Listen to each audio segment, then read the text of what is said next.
Welcome everybody to another How Lou Sees It review. Today I'm reviewing Zom-bie. This is a game published by Playte and designed and illustrated by Tetsuya Nishimura. And I'd like to thank Playte for sending a copy for review. This is a fun little zombie themed game. Basically, the mechanics of this game, though, are more of a labyrinth or maze-like tile-laying game, except for instead of tiles, it's cards. But it is all about trying to, if you are the zombie player, trying to make it so that the non-zombie player cannot escape. And of course, if you are playing as a survivor or the non-zombies, then you are trying to be able to continually play cards, be able to hopefully have your survivors have a route to flee from the zombies. So a fun little game here. It is for 2 to 4 players, 15 minutes, ages 8 and up. So some great little pixel art illustrations here. And let's go ahead and open the box here. You'll find you have some rules, some instructions, as well as these cards. They are square shaped, and the insert here has some of the illustrations as well. We'll set that aside. You will need some space to play this game. The rules are pretty well laid out here. They fold out long ways here. Can't even fit them on the screen here, but it is pretty straightforward. You are going to, with 2 players, one is going to be the zombie player and the other survivor. If you play more than 2 players, you are going to have 1 zombie, 2 survivors, or 1 zombie and 3 survivors. And we'll go ahead and show you some of the gameplay here. As far as the components, though, pretty straightforward. We're really just looking at the rule set here, the box and the cards. Again, the rules are well laid out. There's some good illustrations provided in the rule book, so pretty well, easy to understand, well laid out there. The box is great. It's got a nice look to it. And yeah, it's a good travel size game. Again, for this, you will need the space that you'll need is you'll have these cards laid out. Your grid, non-valid placements here, but just to show you, so here's like 3, 4 across. You are going to be playing in a limited 7x7 grid. So it does end up being a pretty decent size here, but as far as the cards themselves, looking at the quality of the cards and everything, there is a type of linen finish on them. They shuffle pretty easily as you and set up. You will just be shuffling these, and so they actually have a good shuffle to them. Pretty good weight to the cards as well. I mean, it's not like real thick cards, but they are good quality. Again, the graphics are pretty straightforward. You have they are double-sided cards. So we have a survivor here who has not yet been turned into a zombie. And on the other side, if you flip it over, you have the kind of zombified side of the card. You'll also notice some good detail here. So you have your buildings and trees. Not only does the individual become zombified, but the buildings are tattered, as well as the trees look a little less inviting on the other side here. So with that, those are pretty much the illustrations that you'll see. Trees, buildings, you have different individuals on the road. And there are some special cards in here, which we'll talk about. Here's a soldier, for example, but they could also be zombified as well. So you just have a bunch of these cards. There's, I believe, 44 of them in total. And to play a game, you're pretty simple. You're going to shuffle these all up. And it really doesn't matter like sides as far as like, I usually just try to keep them all the same side face up or whatever, but after that, you're gonna shuffle and deal out a certain number of cards per each player. So if you are playing with kind of the traditional game here up to 4 players, you are going to basically have all those cards. You're going to deal out 10 to each player. There's going to be 4 that will just be set aside into the box and not played with this round. So you have 40 cards there. And as far as the turn order, it goes all the survivors and then the zombie player, and continue with that. Again, well laid out here. What you are trying to do as the survivor is you want to be able to continue to play all of your cards and not be in a situation where you cannot play a card. If you cannot play a card as a survivor, basically you are out of the game. If you cannot play a card as a zombie, we'll talk about some of the restrictions there. You actually just pass. So it would be able to go through the other survivors again and goes back to you. So you cannot lose as the zombie player if you cannot play a card.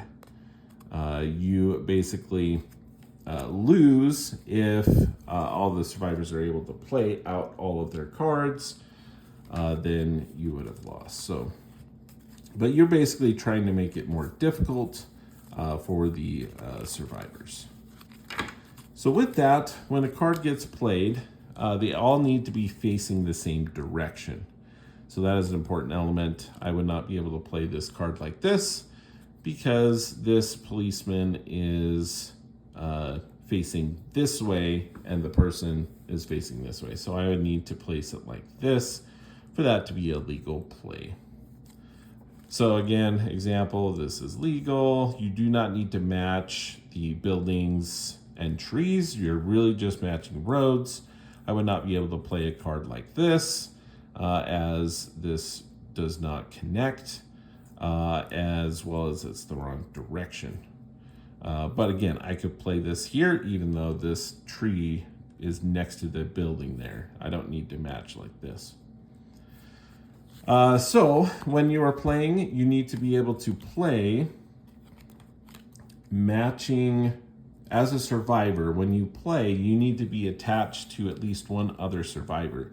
You cannot play a card into the grid like this where it's only touching a zombie. So that is one of the restrictions here. So as those cards come up, I would have to move it up here as a valid placement to do that. The policeman is a little bit unique though. The policeman does stop one kind of zombie card. So the policeman is actually a little bit unique. They would be able to play against a zombie here, one other zombie. There was another zombie, the grid was out, and then you would not be able to place it there. But it kind of blocks a little bit and gives a little bit more freedom for your survivors to get out to be able to play more cards. If at another time the zombie player plays a card and there are 2 zombies adjacent to the policeman, then actually that policeman would be turned over into a zombie. So those are some of the restrictions. The special policeman card there. With the other type of cards, the doctor's an interesting one. So the doctor, when played, you're actually able to, again, this is just, consider this just a segment of the larger map at this point, but playing the doctor, you actually get to heal all adjacent cards. So I would be actually able to flip over these cards, and now they are no longer zombies. Good job, doctor. And let's see, we also have the soldier. Now the soldier is a little bit unique as well in that the soldier gets rid of the zombie cards. So they actually, when played, they actually remove the zombie cards. They don't flip them over, they remove them and put them in the box. That may create a situation where there are some gaps in the grid, but you can add to them like normal later on. So those are the only 3 special cards, I believe: the doctor, the policeman, and the soldier. So again, there's not a lot of unique kind of things to consider. It's really about hand management. The first time that you play, a little bit of a strategy tip for the survivors is try to hold on to your special characters for as long as you can. First time I played a 2-player game with my son, I was the survivors. I ended up playing most of these too quickly, so near the end of the game where it becomes much more difficult as the survivor, with more limited options of approved placement for the cards. It would be much better if I would have had a doctor or soldier or something like that near the end of the game to help keep open that grid some more. Because I had spent those all early on, I did not have the flexibility that I needed to and did not end up winning that game. You'll also notice that a lot of the special cards have roads off of all 4 sides, which is pretty significant. Again, playing these cards, you may have this card as a survivor. It's not really a great card, right? Because it's a dead end. So you have to be careful where you place this in the grid. Because you are limited to a 7x7 grid, part of that strategy is like how and where to place these. If you're already at the bottom of the grid and you know that you can't go any more cards down further than this, then this would be a good place to play this. But if this is near the top of the grid, if we're considering ourselves near the top, if I place this here, this is really going to limit my ability to play cards in this column here. I may have some other cards that would be able to, attach and go further down and end around. So it's not, blocking the whole thing continually. I may be able to play cards eventually that go down, maybe not that one, but down and around like that. But so there's a lot of strategy in, okay, where am I playing these cards? When to play these special cards? Again, as the survivor, really keep them as long as you can, I think, until you have to play them. In a multiplayer game beyond a 2-player game, you would want you can have multiple, winners in this case. With the survivor, if you're able to play all your cards, you are going to be a winner. But we'll see if everyone can survive. Maybe not all of those survivors would be able to win, right? You could take turns playing the roles of survivor versus zombie.